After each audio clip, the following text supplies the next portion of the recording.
This video is brought to you by Osmocote, the planter's plant food. I'm Greg Speichert, Director of Hilltop Gardens at Indiana University, and today we're going to be talking about fall crocus, the autumn bulbs. The foliage on these comes up in the spring with the daffodils, but the flowers come up now in the fall.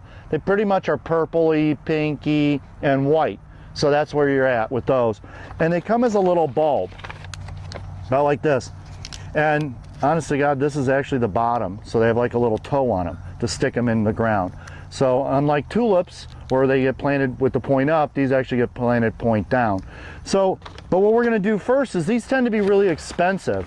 You know, a single bulb like this can be about $4 or $5. And if you get the doubles or the more impressive varieties, they could be up to $20 a bulb. So we want to show how to do this so that you can get as many as you want. So what you do is just about the time that they're ready to flower, the little buds have come up in the fall, you open them up and you check them to see there's hardly any roots on them yet because they send their roots out in the spring when the leaves come out. And you check them to see if you can divide them. Now this one actually divided all on its own, so you end up with 2 bulbs. Okay, so this is the time of year that you want to divide them, move them around your garden and make more. Okay, if you wait too long and you don't get them divided, you basically just get fewer and fewer bulbs. So you want to get as much as you can out of these, you know, since they're so expensive. So let's get these guys back in the ground. And they don't have to be too deep either.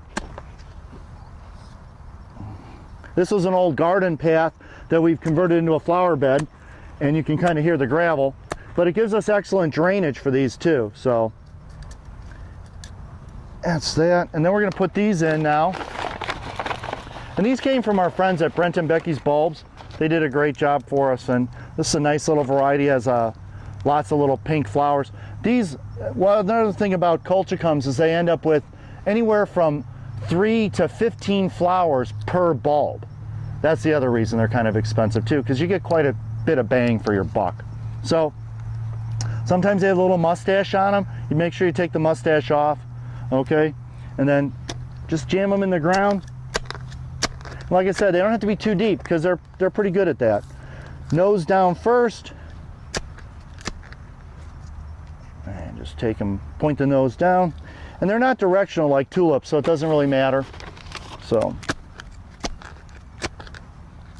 and that's it. Space them kind of far apart. The foliage is really wide, so, and they make a good show, like I said, because you're going to get a little bouquet out of each one. So you don't need them right on top of each other. So that's it. That's all about colchicums. I'm Greg Speichert, Director of Hilltop Gardens at Indiana University, and that's the dirt on colchicums.